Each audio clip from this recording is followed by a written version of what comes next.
Acá.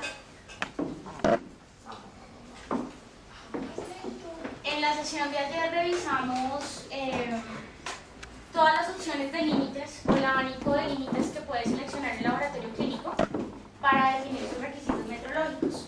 De este capítulo tenemos pendientes dos temas para revisar, y es la selección de límites analíticos a partir del estado del arte derivado por percentiles, y una opción que han propuesto los alemanes con una guía del Comité Médico Alemán, que es una opción interesante de límites analíticos que también se han derivado a partir del estado del arte en Alemania, y que además nos ponen como ejemplo un modelo, puesto que en Alemania estos límites son parte de la regulación nacional. Entonces es el único país en el mundo que tiene regulado unos límites como tal, y que además si el laboratorio sobrepasa estos límites, uno sanciona la prueba y dos sancionan al laboratorio. Entonces digamos que es un modelo bastante interesante a revisar. Ayer veíamos en la página... por acá.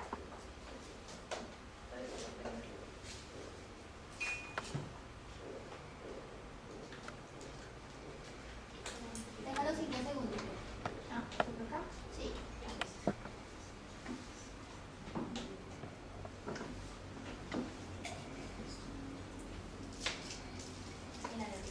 Estábamos en la página 58. Entonces veíamos estas cuatro opciones de gráficas integradas de control de calidad. Entonces digamos que ¿por qué son integradas? Porque tienen dos elementos que puedo identificar. Uno, tiene la distribución en una gráfica de Levin y Jennings, que me va a mostrar qué tan estable es el proceso, y están dentro de una gráfica de error total. Entonces cuando yo tengo estas dos gráficas, hablo de una gráfica integrada de control de calidad. Si ustedes ven el desempeño de las cuatro gráficas, ¿cuál pensarían ustedes que tiene mejor desempeño? Tenemos cuatro panoramas diferentes. Esta y esta. ¿En dónde está la diferencia? En el requisito metrológico que han seleccionado para monitorear la prueba. En el primero tenemos CLIA, en el segundo tenemos especificaciones mínimas, especificaciones deseables en el tercero y especificaciones óptimas en el cuarto. ¿Cuál consideran ustedes que tiene mejor desempeño? 2.3. Se ve mejor con CLIA, ¿cierto? Visualmente se ve mejor. Muy bien. Sí, 2.36. Visualmente se ve mejor con CLIA. 2.36. Si ustedes analizan el detalle numérico, resulta que el tamaño de las desviaciones es exactamente igual, ¿sí? La media es de 6.11, la primera desviación 6.22, 6.33 y 6.44. O sea que estamos viendo la misma gráfica con cuatro límites diferentes, ¿sí? Esa es la variación. Visualmente pareciera que esta gráfica tuviera un mejor desempeño versus las anteriores. O sea que es importante no dejarnos confundir por límites laxos que aparentan un desempeño superior. Es importante verificar cuál es el requisito con el que se está trabajando, porque uno pensaría que este es el peor panorama, pero realmente se relaciona, es a que es el límite más exigente de los cuatro panoramas. Sí, eso es fundamentalmente. De primer vista, claro, ninguna de estas tres gráficas supera el error total máximo permitido, que es el requisito metrológico, ¿sí? El error total de la prueba estaría representado en el tamaño de la distribución gaussiana de acá y de acá, en donde en todas es menor al error total máximo permitido. ¿Cuál sería la única que sobrepasa o transgrede este límite de error total máximo permitido? La cuarta gráfica. ¿Sí? Fíjense que la línea roja, que representa el límite superior del error total, alcanza a estar dentro de la tercera desviación. En este caso uno diría que el error total de este grupo de datos es superior al error total máximo permitido, ¿correcto? Porque alcanza a estar por fuera de la distribución gaussiana. Fíjense que alcanza a quedar un pedacito por fuera. Mientras que en los otros casos,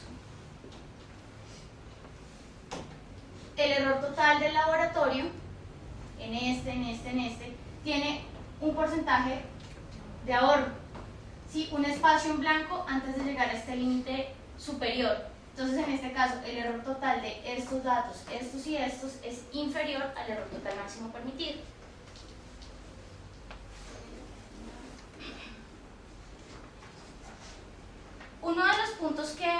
abarca este capítulo en la página siguiente son las especificaciones de calidad derivadas de los estudios de variabilidad biológica.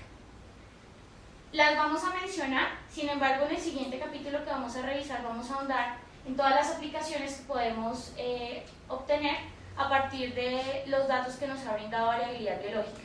A partir de los coeficientes de variación intraindividual e interindividual podemos hacer varias aplicaciones al laboratorio clínico. Entonces acá solamente vamos a ver el concepto general, pero todas las aplicaciones, que son alrededor de 5, las vamos a ver en el siguiente capítulo. Variabilidad biológica es quizás la especificación de calidad más conocida entre los laboratorios clínicos y está diseñada a partir de un modelo matemático. Este modelo matemático seleccionó porcentajes, digamos que un poco arbitrarios, de permiso o permisibles a partir de los coeficientes de variación intraindividual.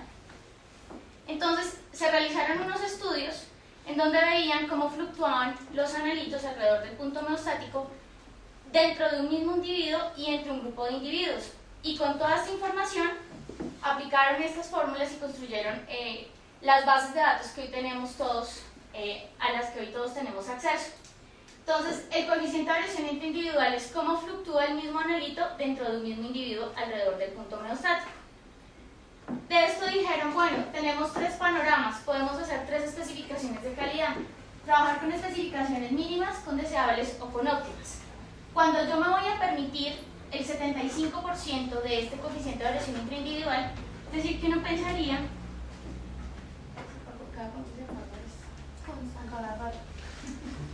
Sí, no sé si quieres trabajar sobre el IBIM. No sé, me parece chévere. Solo ser de paciencia. Uno asume que este coeficiente de variación intraindividual es este pedacito que representa el 100%.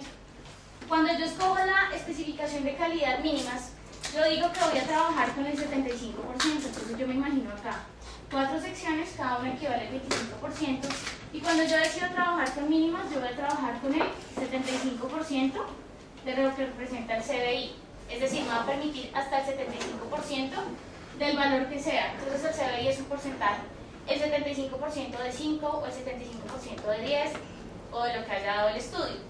Cuando yo escojo trabajar con especificaciones deseables, entonces yo ya no voy a trabajar con el 75%. ¿Con cuánto voy a trabajar? Con el 50%. Entonces únicamente voy a trabajar con esta franja, o sea, con la mitad del coeficiente de variación intraindividual, es decir, que si es 10%, mi coeficiente de variación máximo permitido va a ser 2,5. ¿Listo? Esta primera parte de la ecuación, hasta antes del más, está enfocada a determinar el coeficiente de variación máximo permitido, ¿sí? La segunda parte de la ecuación, del más hacia atrás, está enfocada para determinar el sesgo máximo permitido, porque tiene 2 componentes, una que me indica el coeficiente máximo permitido, más el sesgo máximo permitido me va a dar el error total máximo permitido, ¿correcto? Cuando yo soy muy exigente y digo, no, voy a trabajar con especificaciones óptimas, entonces ¿con cuánto voy a trabajar? Ya no con el 50, sino acá de este bloquecito que representa el 100%, voy a trabajar únicamente con este pedacito que representa el 25%. ¿De qué? Del coeficiente de variación intraindividual. Si el coeficiente de variación intraindividual es 10%, ¿con cuánto voy a trabajar? Con 2,5%. ¿Sí? Eso es lo que da el nivel de exigencia en la especificación de calidad de variabilidad biológica, ¿correcto? ¿Que por qué el 75, 50 y 25, como es un modelo matemático, fue los valores que escogieron? Pero hubieran podido ser cualquier otro. Por eso el doctor Javier Fuentes dice que le parece arbitrario, porque no hay una base contundente para que sea 50, 25 o 75. Eso en cuanto a la primera parte de la ecuación. La segunda parte de la ecuación, como ya les decía, está enfocada a determinar el sesgo máximo permitido. Tiene 2 componentes. Hay un componente que nosotros ya conocemos, ¿que cuál es? Este, que es el CBI, que es el coeficiente de variación intraindividual, que es cómo varía el analito dentro del mismo individuo. Pero hay un nuevo componente en la fórmula. ¿Cuál? Este es el interindividual, ¿sí? Y es como varía este mismo analito, por ejemplo, entre nosotros, entre individuos. ¿Qué diferencias hay cómo varía entre un grupo de individuos? Cuando yo tengo el intraindividual y el interindividual, este pedacito de la ecuación se llama coeficiente de variación grupal. Cuando tengo el intra y el inter, ¿correcto? Y va a ser muy importante que lo recordemos porque cuando interpretemos las gráficas del Dr. Calum, él utiliza esto para sacar unos índices. Entonces es muy importante recordar que el intra y el inter nos dan el grupal. ¿Listo? Y aplicaron un modelo matemático similar. Entonces dicen, si yo trabajo con el 37.5% que viene dado acá de la variabilidad biológica grupal, yo voy a trabajar con qué especificación? Mínimas. Pero si trabajo con el 25% de la variabilidad biológica grupal, que está compuesta por la inter y la inter, voy a trabajar con especificaciones deseables.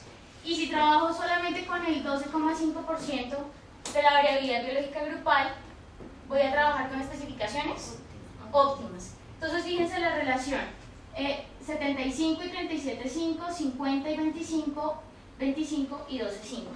¿Sí? Por eso especificaciones óptimas es la especificación más exigente que encontramos en variabilidad biológica. Es importante que identifiquemos que la Z está afectando la ecuación siempre.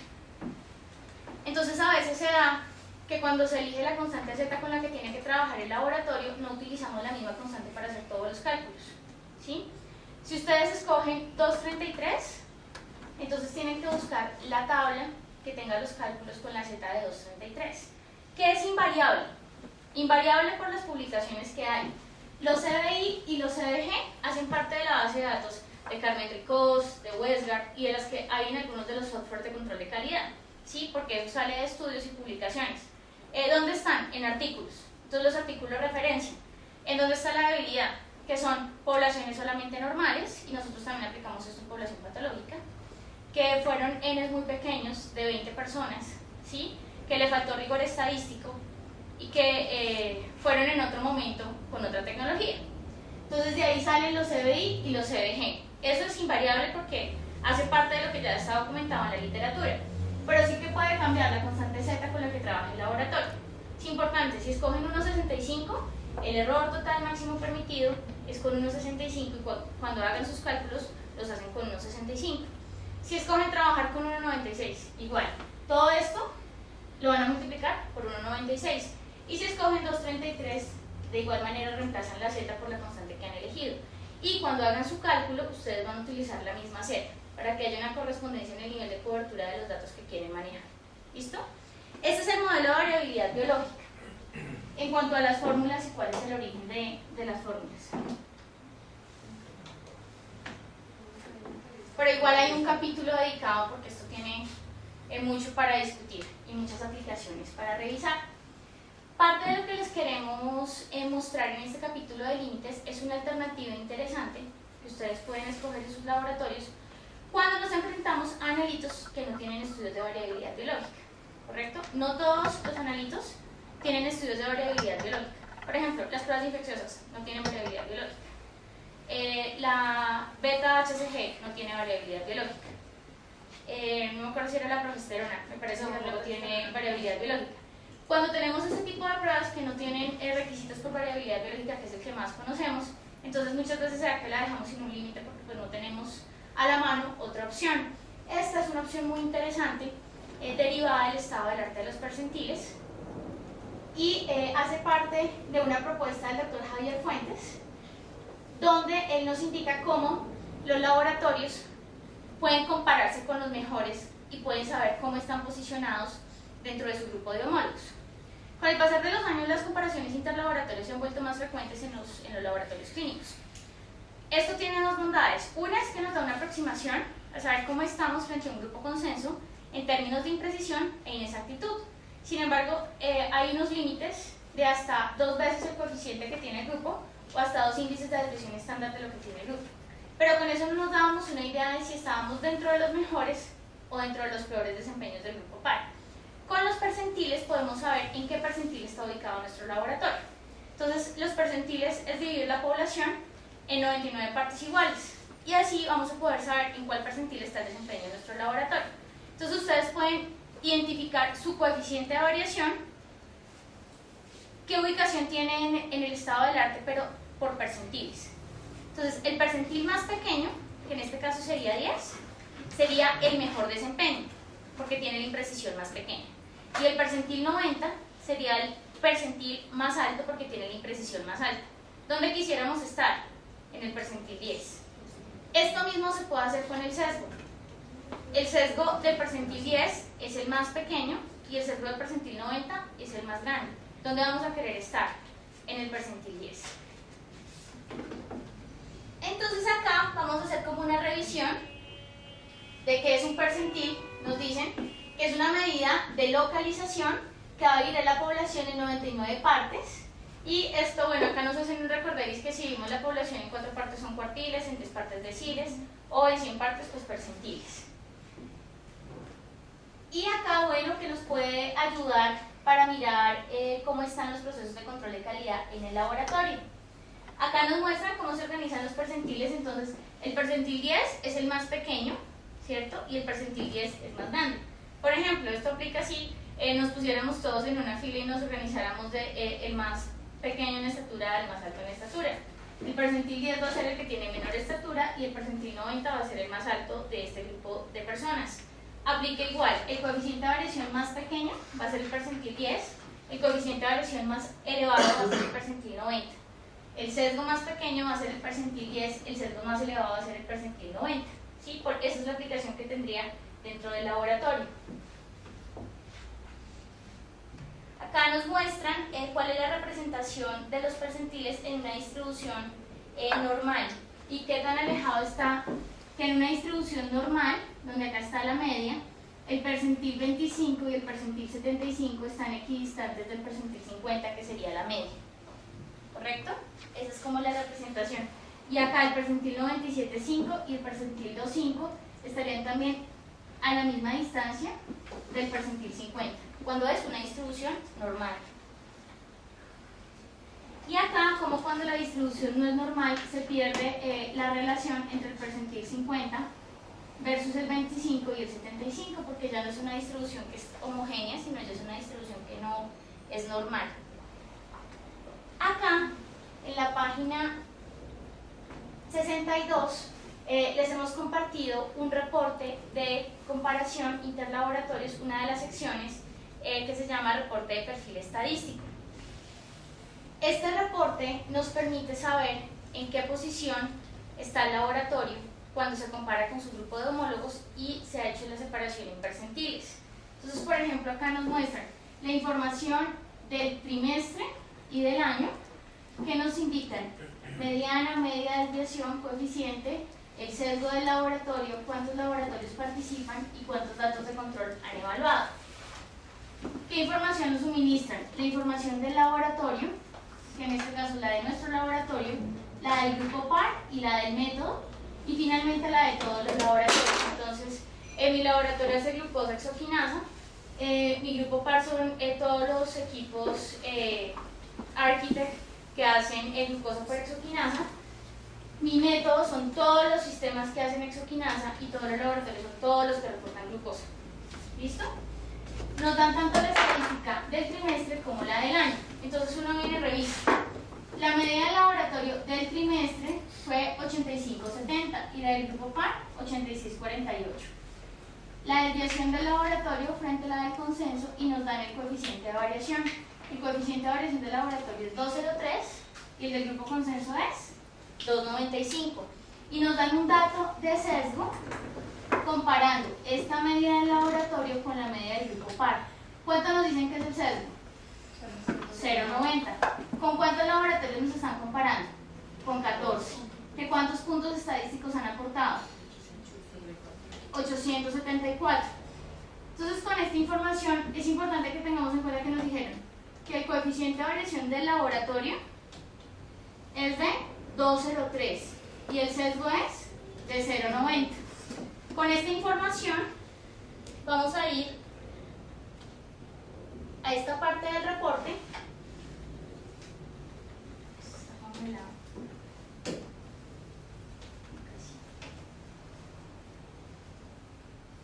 A esta parte del reporte donde ya nos muestran la distribución por percentiles. Entonces fíjense que acá está agrupado de la misma manera: grupo par, método y todos los laboratorios. Y acá va del percentil 10 al percentil 95 para el trimestre y también para el año, pero nosotros estamos revisando solamente esta parte de la información. ¿De cuánto fue nuestro sesgo? 0,9. Entonces vamos a buscar 0,9 dentro de esta distribución de percentiles, que lo sacaron ¿de dónde? Del grupo par, donde está ubicado mi laboratorio para saber qué percentil soy dentro del grupo par. 0,90 ¿en qué percentil está? Más o menos acá. O sea que cuando yo analizo mi sesgo, yo analizo que estoy más o menos ubicado entre el percentil 40 y el 50. Cuando me comparo con mi grupo de homólogos y analizo la distribución por percentiles. ¿De cuánto era el coeficiente de variación del laboratorio? 2,03. Estaría como entre el 70 y el 80. Entonces yo analizo. Mi laboratorio se parece al grupo de homólogos, sí, ¿cierto? ¿Pero soy el mejor? No. Para ser el mejor tendría que tener desempeños que oscilen entre el percentil 10 y el 30. Pero no, soy el percentil 50 y 40, más o menos, en inexactitud, pero en imprecisión soy del 70 y el 80. O sea, digamos que soy susceptible de mejorar, ¿sí? Porque lo ideal sería que no estuviera por encima del percentil 50, ¿cierto? Sino que mi desempeño tendiera a estar por debajo del percentil 50, donde está el desempeño de los mejores laboratorios. Tengo una pregunta. Yo quisiera pensar que para yo escoger el percentil con el que me voy a comparar, tengo que ser crítica al momento de seleccionar tanto para el sesgo como para el coeficiente de variación. Porque yo pensaría que para el sesgo, entre más participantes haya, pues más robusta va a ser la estadística y mejor desempeño el sesgo, o más parecido o más confiable podría ser. Pero para imprecisión, entre menos tenga, más grande va a ser. No, es al contrario. Entre menos tenga, menos participantes, menos percentiles, porque esto es como cuántos participan ahí, ¿no? O sea, si me comparo con los mejores o con los peores, pero yo diría que tiene que ser diferente para el sesgo que para la imprecisión. No sé si me hice entender. ¿Tú piensas que para el sesgo, entre más grande sea el grupo par, es mejor? No el grupo par, sino los percentiles. La cantidad de participantes. Entonces, tendrías que coger un percentil más alto. Sí, porque yo, o sea, no sé si me interpreto mal, pero yo diría, el 70% de los grupos, de los laboratorios, están en este percentil. O sea, esto es como... ¿Se lo borramos para que se vea ahí? Eso es como decir, este es el 10% de los grupos están acá. El 20% está acá, el 70% está acá. ¿Estamos bien? No. Sí. No, pero entonces, mira, el sesgo del 70% es del 1,89. Sí. ¿Cierto? El sesgo del 10% o de los 10 participantes es de 0,30. Entonces, en ese caso, ¿a ti con cuál te interesaría compararte? Pues yo pensaría que tengo que ver mi sesgo y ver dónde me acomodo, o definir cuál es el mejor, porque si yo digo, bueno, lo que pasa es que yo tengo un sesgo de 3, pues me voy al 95, pero eso no es lo correcto, porque entonces sería volver a acomodar los datos para que yo entre dentro de un percentil. Entonces, lo que entiendo es que yo tendría que estar siempre debajo del 50 para que sea mejor pues podrías ir ajustándola con respecto a tu desempeño. Si tú eres 40, pues puedes usar un sesgo y un coeficiente del 20, ¿cierto? O sea, de la para exigirme, para exigirte más. Pero si tú estás en el 95, pues con que trabajes con el 70 estaría bien. Los percentiles son una medida de ubicación. Lo que pasa es que uno a veces puede decir que está cercano o lejano del grupo par, pero el percentil te permite cuantificar qué tan cercano o qué tan lejano estás a la distribución o al ancho de distribución que maneja el grupo par, ¿sí? ¿Y por qué es importante conocer dónde estamos? Porque muchas veces le hacemos muchas cosas a las pruebas porque hemos escogido X o Y límite y le hacemos muchas intervenciones, hablamos con el manufacturador, somos insistentes, le decimos que la prueba tiene que mejorar y cuando tú vienes y revisas cuál es la ubicación de la prueba, está en el percentil 10. O sea, es de los mejores de su grupo par. Seguramente ya no es susceptible de mejora, ¿sí? Porque ya está teniendo el rendimiento más alto cuando se compara con un grupo de homólogos que deben tener semejanzas en su manera de operar la máquina o el instrumento o el sistema de medición.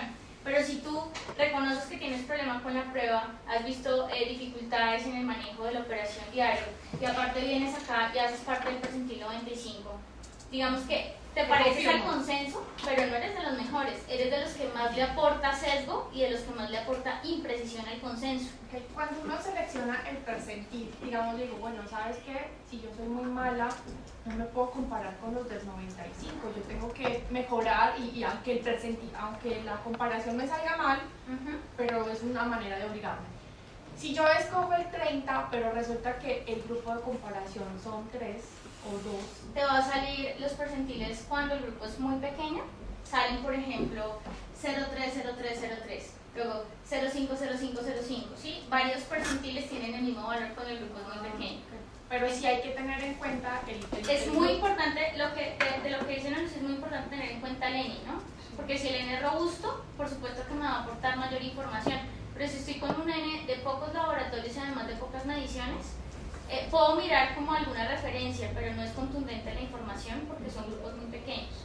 Lo más importante de esta aplicación es que primero, esta es una bondad adicional que nos dan los programas de comparación interlaboratorios. Segundo, no solamente voy a saber cómo estoy frente a un grupo de homólogos, sino en qué posición está ubicado mi desempeño, por imprecisión o por inexactitud. Digamos que puede ser como un diagnóstico de en qué posición estoy frente a mi grupo par. Si estoy acá, si estoy por debajo de, no sé, del percentil 30, ya tengo un desempeño muy bueno, soy de los mejores del grupo. Pero si por el otro lado estoy por el percentil 80, 90, 95, ¿qué están haciendo los del percentil 10, 30 y 40 que tienen mejor desempeño que yo? ¿Sí? ¿En qué medidas están haciendo o qué medidas están aplicando en sus laboratorios que tienen sesgos e imprecisiones más pequeñas que las que yo estoy manejando? Bueno, digamos que uno envió los datos y hay una, no sé, y de pronto de todos los lados, no, bueno, no, pero no, bien, te preguntan. Solamente digamos un 50 laboratorios, solamente, no sé, 5 están en el percentil 10 y el resto estamos en el 80, algo así. Eso es probable, o sea, o por... Que no estén distribuidos por todo el... Que la distribución no sea... Que la distribución no sea... normal. O sea, que todo el mundo esté Sí, que mal la y distribución los gaussiana no sea normal. Que hayan unos muy buenos, 5 muy buenos y los otros sean muy malos. sí, eso... No, se va a ver igual reflejado. ¿Sí? Sí. O sea, eso no puede... Igual te va a digamos que cuando se aplica la fórmula, queda... No se van a correr, o sea, los que quedan no se Pero, van a correr. pero no se va a volver más exigente. El rango va a ser, o sea, el rango te va a reflejar que no toda la población tiene una buena, sí. un buen desempeño, ¿sí? Y en la fórmula se va a ver, o sea, se van a correr, o sea, se van a volver menos exigente. Es que es como, por ejemplo, cuando califican por percentiles, digamos que se ajusta a quien tuvo el mejor desempeño, digamos que si la nota máxima era 5, pero el que mejor le fue le sacó 3.5, tú vas a sacar, desde ahí empiezas a sacar los percentiles y vas a ajustar la nota a quien tuvo el mejor desempeño.